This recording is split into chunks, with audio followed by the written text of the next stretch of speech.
हमने अपने पिछले लेक्चर में फ्रिक्शन के बारे में पढ़ा। फ्रिक्शन की कुछ डेफिनेशंस थी, उसके कुछ लॉज थे, उनके बारे में पढ़ा। और हमने 2 आर्टिकल थे जो फ्रिक्शन के बारे में हमने पिछले लेक्चर में किए थे। उसी के कंटिन्यूएशन में हम अगला जो आर्टिकल है वो 3rd आर्टिकल हम यहाँ पे कर रहे हैं। उसकी स्टेटमेंट एक बार देखेंगे। A heavy body is placed on a rough inclined plane of inclination alpha greater than the angle of friction being acted upon by a force parallel to the plane and along a line of greatest slope to find the limit between which the force must be lie। यहाँ देखो क्या दिया गया है कि कोई हमारे पास inclined plane है, ठीक है, उसका हॉरिजॉन्टल डायरेक्शन के साथ जो इंक्लिनेशन है वो इंक्लिनेशन अल्फा है, ठीक है। हमने मान ला यहाँ पे जो है कोई ऑब्जेक्ट रखा गया है, उस ऑब्जेक्ट का जो वेट है वो W है। हमें पता है जो वेट होता है वो वर्टिकली डाउनवर्ड काम करता है, ठीक है। तो ये हमारा वेट हो गया। इस प्लेन के परपेंडिकुलर ये एक लाइन हो गई और ये इधर जो हो गया ये इसका क्या हो गया, नॉर्मल रिएक्शन, जिसको हम R से डिनोट करेंगे, ठीक है। अब यहाँ पे ये बताया गया है कि जो इसका इंक्लिनेशन है विद हॉरिजॉन्टल डायरेक्शन अल्फ़ा, जो इंक्लिनेशन है वो है ना वो लैम्डा से ज़्यादा है, मीन्स जो एंगल ऑफ फ्रिक्शन से ज़्यादा है। जब हमारा इंक्लिनेशन एंगल ऑफ फ्रिक्शन से ज़्यादा होता है तो जो बॉडी है वो ऊपर की तरफ भी मूव कर सकती है और नीचे की तरफ भी मूव कर सकती है। अब क्वेश्चन ये पुट आउट किया गया है कि अगर हमारे पास कोई ऑब्जेक्ट रखा गया है किसी प्लेन पर जो अल्फ़ा एंगल से इंक्लाइंड है, तो हम अगर प्लेन के अलोंग हम अगर कोई फोर्स अप्लाई करते हैं, मान लो हमने वो P फोर्स अप्लाई किया है अलोंग द प्लेन, तो इस सिचुएशन में जो फोर्स है उसकी जो लिमिट्स हैं वो कहाँ लाई करेंगी।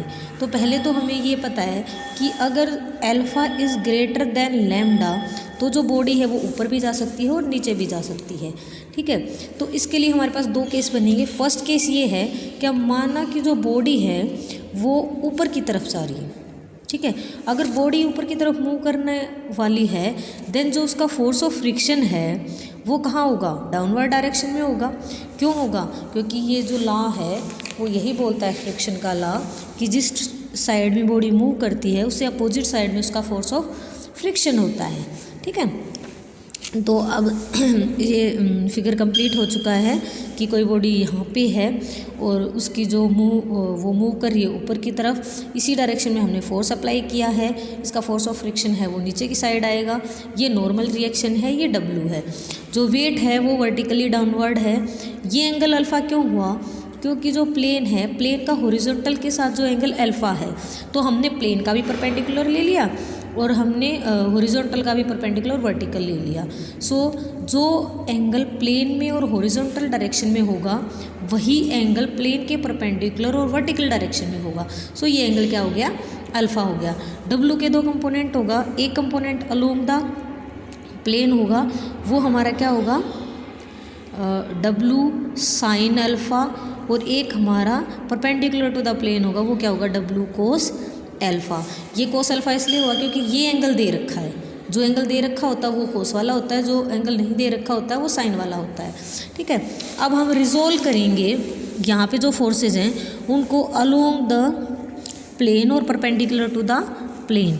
अब करेंगे रिजोल्विंग अलोंग द प्लेन। अगर हम प्लेन के अलोंग इनको रिजोल्व करेंगे तो परपेंडिकुलर फोर्सेस का तो कोई फ़र्क नहीं पड़ेगा, सिर्फ प्लेन वालों का फ़र्क पड़ेगा। तो हम क्या देखेंगे, P को, ये जो दोनों फोर्सेस हैं वो इस दोनों को कंपनसेट करेंगे।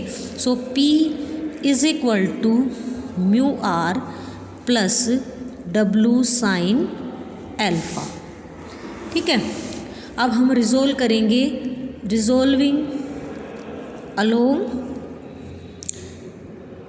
Resolving perpendicular to plane. Perpendicular plane करेंगे तो हॉरिजॉन्टल जो फोर्सेस हैं, जो हॉरिजॉन्टल फोर्सेस हैं उनका कोई फ़र्क नहीं पड़ेगा, सिर्फ R का और W कोस अल्फ़ा का फ़र्क पड़ेगा। और ये दोनों अगर इनकी दोनों के अपोजिट डायरेक्शन है सो दोनों इक्वल हो जाएंगे। तो R is equal to W cos alpha. अब जो इक्वेशन फर्स्ट है और जो इक्वेशन सेकंड है वहाँ से हम आर को एलिमिनेट करेंगे। आर को एलिमिनेट करने के लिए हम फर्स्ट इक्वेशन में आर की वैल्यू पुट करेंगे। फर्स्ट इक्वेशन क्या है हमारी, P is equal to mu R plus W sine alpha. Second equation हमारी क्या है, R is equal to W cos alpha. अब ये पुट करेंगे, P is equal to mu W cos alpha plus W sine alpha. अब mu की value put कर देंगे क्योंकि म्यू है कोफिशिएंट ऑफ फ्रिक्शन और उसकी वैल्यू होती है हमारी टेंजेंट लैम्डा। टेंजेंट लैम्डा को हम क्या लिख सकते हैं, sine lambda upon cos lambda into W cos alpha plus W sine alpha. अब यहाँ से हम डब्लू को कॉमन ले लेंगे और डब्लू को कॉमन लेने के बाद क्या होगा, हम यहाँ पे एलसीएम लेंगे, कोस लैम्डा एलसीएम ले लिया, ठीक है। इसके बाद यहाँ पे क्या आ जाएगा, sign lambda into cos alpha plus यहाँ क्या आ जाएगा, sine alpha into cos lambda. ऊपर जो है वो किस चीज़ का फार्मूला है, साइन अल्फ़ा प्लस लैम्डा और by cos lambda.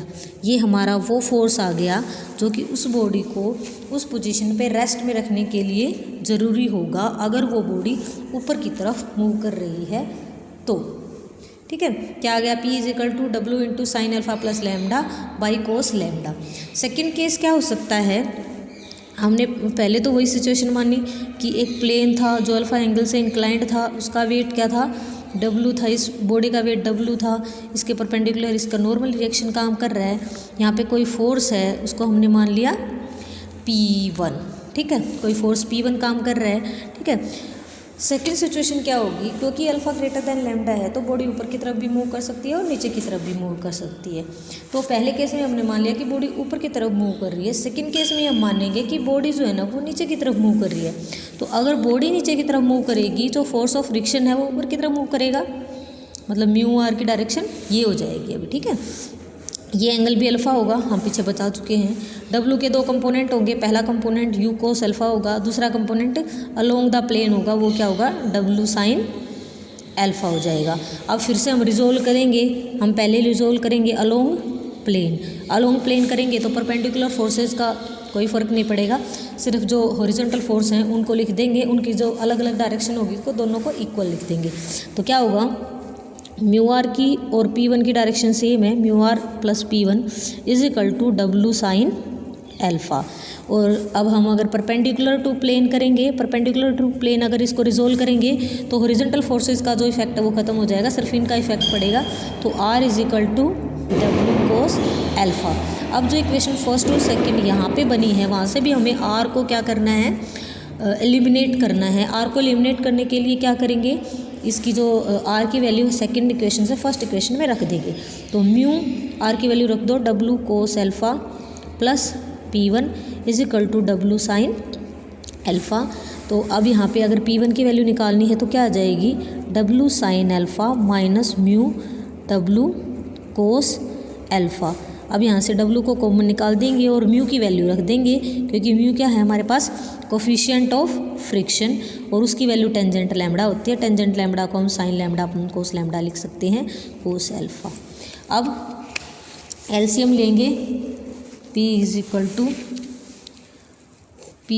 To LCM लेंगे, क्या आ जाएगा, कोस लैम्डा, यहाँ आएगा cos lambda sine alpha minus sine lambda cos alpha is equal to, अब देखो P is equal to W cos lambda sine alpha minus sine lambda cos alpha. ये किस चीज़ का फार्मूला होता है, ये फार्मूला होता है sine alpha minus lambda upon cos of lambda. Alpha minus lambda ही क्यों लिया गया, लैम्डा माइनस अल्फ़ा क्यों नहीं लिया गया, ये इसलिए लिया गया क्योंकि इसने पहले ही बता रखा है कि alpha is greater than lambda. इसने स्टेटमेंट में पहले ही बता दिया था कि जो angle of inclination of plane है that is greater than angle of friction. So ये कैसे लिखेंगे, sine into alpha minus lambda. So हमारे पास ये P1 की वैल्यू आ जाएगी, P1 is equal to W sine alpha minus lambda by cos lambda. So इस आर्टिकल में हमारे पास एक P की वैल्यू आई है, एक और P1 की वैल्यू आई है। सो जो फोर्स है उस बॉडी को वहीं पे रखने के लिए जो फोर्स की लिमिट है वो इन दोनों फोर्स के बीच ही आएगी।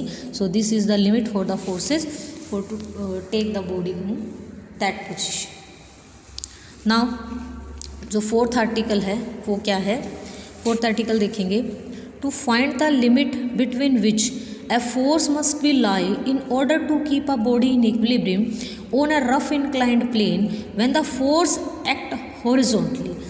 अब यहाँ पे चेंज सिर्फ क्या किया गया है कि हमें बॉडी को तो वहीं रखना है, इंक्लिनेशन भी यही बोल रखा है कि अल्फ़ा जो है वो एंगल ऑफ फ्रिक्शन से ज़्यादा होगा। सिर्फ चेंज ये किया गया है कि जो फोर्स अप्लाई कर रहे हैं ना वो अब अलोंग द प्लेन ना होके हॉरिजॉन्टल डायरेक्शन में लगाया हुआ है। ठीक है, तो जो केस वही बनेंगे क्योंकि अल्फ़ा जो है ग्रेटर देन लैम्डा है तो बॉडी ऊपर की तरफ भी जा सकती है और नीचे की तरफ भी जा सकती है। तो जो पहला केस है कि हमने मान लिया कि जो बॉडी है ना वो ऊपर की तरफ मूव कर रही है। एक बार फिगर बनाएंगे, ये इंक्लाइंड प्लेन हो गया जो कि अल्फ़ा एंगल से इंक्लाइंड है। यहाँ पे वो बॉडी रखी हुई है जिसका वेट कितना है W, वो वर्टिकली डाउनवर्ड काम करेगा। यहाँ पे प्लेन के परपेंडिकुलर एक लाइन खींचेंगे, यहाँ पे नॉर्मल रिएक्शन काम करेगी। और हमने कहा इस क्वेश्चन के अकॉर्डिंग क्या है कि जो यहाँ पे फोर्स अप्लाई हो रहा है ना वो हॉरिजॉन्टल डायरेक्शन से अप्लाई हो रहा है। तो यहाँ पे हॉरिजॉन्टल डायरेक्शन से हमने मान लिया कि यहाँ पे P1 फोर्स जो है ना वो अप्लाई हो रहा है। ठीक है, अब अगर ये एंगल अल्फ़ा है तो ये एंगल भी क्या होगा, अल्फ़ा होगा, क्योंकि ये हॉरिजॉन्टल डायरेक्शन ऑफ प्लेन के साथ इसका जो एंगल है वो अल्फ़ा दे रखा है। ठीक है, तो ये एंगल भी हमारा क्या हो गया, अल्फ़ा हो गया। अब देखो फर्स्ट केस में हमने माना कि जो बॉडी है ना वो ऊपर की तरफ मूव करी, अगर बॉडी ऊपर की तरफ मूव करेगी तो इसका जो फ्रिक्शन है वो नीचे की तरफ मूव करेगा, म्यू आर। ठीक है, तो अब हमारे पास जो फिगर है वो आ गई है इसकी। अब देखो जो W है उसके दो कंपोनेंट होंगे, एक तो क्या होगा अलोंग द प्लेन होगा, एक परपेंडिकुलर टू द प्लेन होगा। परपेंडिकुलर टू द प्लेन क्या होगा, W कोस अल्फ़ा, क्योंकि ये एंगल भी अल्फ़ा होगा, और ये अलोंग द प्लेन क्या होगा, W साइन अल्फ़ा। इस जो ये P1 दे रखा है इसके भी दो कंपोनेंट होंगे, इसका अलोंग द प्लेन कंपोनेंट क्या होगा, P1 कोस अल्फ़ा, और परपेंडिकुलर टू द प्लेन इसका क्या होगा, P1 साइन अल्फ़ा। ठीक है, अब हम इनको रिजोल्व करेंगे अलोंग प्लेन। अगर हम इसको अलोंग प्लेन रिजोल्व करेंगे, प्लेन के अलोंग रिजोल्व करेंगे तो P1 कोस अल्फ़ा, अगर हम इसको प्लेन के अलोंग रिजोल्व करेंगे तो जो P1 कोस अल्फ़ा है that is equal to mu R plus W sine alpha होगा, क्योंकि जो परपेंडिकुलर फोर्सेज होंगे उनका कोई इफेक्ट नहीं होगा। इसको फर्स्ट इक्वेशन रख देंगे। अब परपेंडिकुलर टू प्लेन इसको रिजोल्व करेंगे, अगर हम परपेंडिकुलर टू प्लेन इसको रिजोल्व करेंगे तो क्या करेंगे, सिर्फ ये फोर्स और ये फोर्स काम करेंगे। सो यहाँ से क्या आ जाएगा, R is equal to W cos alpha, weight का जो कंपोनेंट है, और फोर्स P का जो कंपोनेंट है P1 का, P1 कोस P1 साइन अल्फ़ा है ना, P1 साइन अल्फ़ा। ये हमारी इक्वेशन होगी सेकंड। अब हमें फर्स्ट और सेकंड इक्वेशन से R को एलिमिनेट करना है। R को एलिमिनेट करने के लिए हम सिर्फ R की वैल्यू सेकंड इक्वेशन से उठाएंगे और फर्स्ट इक्वेशन में रख देंगे। ऐसा ही हम करते हैं यहाँ पे। तो फर्स्ट इक्वेशन जो है वो हमारी क्या है, P1 cos alpha is equal to mu R. तो हम R की वैल्यू रखेंगे म्यू, और R की वैल्यू हमारे पास क्या है, W cos alpha plus P1 sine alpha और plus W sine alpha is equal to, अब mu W cos alpha plus P1 sine alpha mu plus W sine alpha. अब P1 वाले को इकट्ठा रख लेंगे और म्यू की वैल्यू पुट कर देंगे, P1 cos alpha minus P1 sine alpha, mu की वैल्यू क्या है हमारी, tangent lambda is equal to tangent lambda W cos alpha plus W sine alpha. Tangent lambda की वैल्यू क्या है? टेंजेंट लैम्डा की वैल्यू हमारी sine lambda by cos lambda, sine lambda by cos lambda into cos alpha into W plus W sine alpha. यहाँ से हम W को common निकाल देंगे, एलसीएम लेंगे कोस लैम्डा, यहाँ आएगा sign lambda cos alpha plus sine alpha कोस लैम्डा। ठीक है, तो अब ऊपर किस चीज़ का फार्मूला हो गया? Sign lambda plus alpha upon cos of lambda. ठीक है, और इधर हमारे पास क्या है? कोस alpha minus P1 sign lambda. यहाँ पे भी हम इसकी वैल्यू रख देंगे sign lambda by cos lambda, P1 cos lambda minus P1 sine alpha, इसको रख देंगे sign lambda by cos lambda. ठीक है, अब क्या करेंगे? एलसीएम लेंगे कोस लैम्डा, P1 को कॉमन निकाल देते हैं, क्या आ जाएगा यहाँ पे?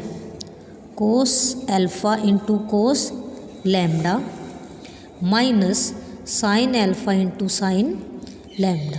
ठीक है, तो यहाँ पे P1 आ गया, ये ऊपर जो है ये किसकी वैल्यू दे रखी है? Cos of alpha plus lambda by cos lambda. Cos lambda से कोस लैम्डा कैंसिल हो जाएगा और P1 is equal to W sine lambda plus alpha upon cos lambda plus alpha. ये किस चीज़ की वैल्यू होगी?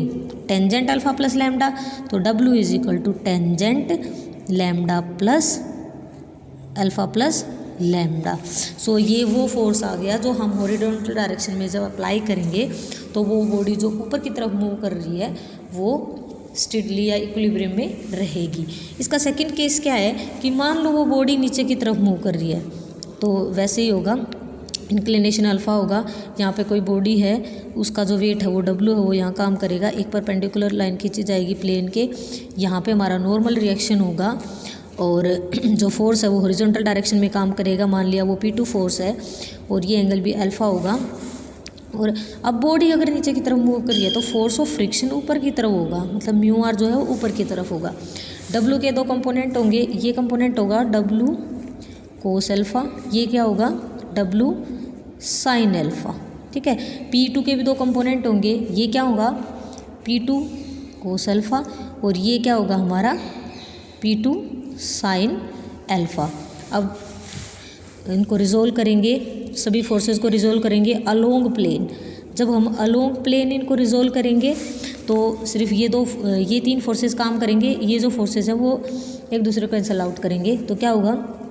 W sine alpha is equal to mu R plus P2 cos alpha. ऐसे ही अगर हम इसको परपेंडिकुलर टू प्लेन रिजोल्व करेंगे तो फिर ये फोर्सेस काम करेंगे, ये दो एक दूसरे को ख़त्म कर देंगे, क्या होगा? R is equal to W1 cos alpha plus P2 sine alpha. अब वही करना है, यहाँ से R को एलिमिनेट करना है दोनों इक्वेशन से। हम क्या करेंगे? यहाँ से R की वैल्यू इसमें पुट कर देंगे, W sine alpha is equal to mu W1 cos alpha plus P2 sine alpha plus P2 cos alpha. ठीक है, अब क्या हो जाएगा? W sine alpha is equal to mu W cos of alpha plus mu P2 sine of alpha plus P2 cos of alpha. ठीक है, अब P2 वालों को एक साइड रखेंगे, दूसरे को एक साइड ले जाएंगे, यहाँ से P2 को कॉमन निकाला, म्यू की वैल्यू रख देंगे tangent lambda sine alpha plus cos alpha is equal to W sine alpha minus mu W cos of alpha. अब म्यू की वैल्यू दोनों साइड रख देंगे, P2 टेंजेंट लैम्डा को क्या लिख सकते हैं? Sine lambda upon cos lambda sine alpha plus cos alpha is equal to W को बाहर निकालेंगे और म्यू की वैल्यू रख देंगे sign alpha minus sine lambda by cos lambda into cos of alpha. अब दोनों साइड को सोल्व आउट करेंगे। जब हम दोनों साइड को सोल्व आउट कर लेंगे उसके बाद हमारी जो वैल्यू आएगी वो क्या आएगी? उसके बाद हमारी जो वैल्यू आएगी, इन सारों को सोल्व आउट करने के बाद जो P2 है, P2 की वैल्यू आएगी W tangent alpha minus lambda. So जो फोर्स की लिमिट है वो P1 और P2 इन दोनों के बीच रहेगी। P1 वो लिमिट आएगी कि जब वो जो बॉडी है वो ऊपर की तरफ मूव कर रही होगी, और PT वो लिमिट आएगी जब वो बॉडी जो है ना नीचे की तरफ मूव रही। थैंक्स।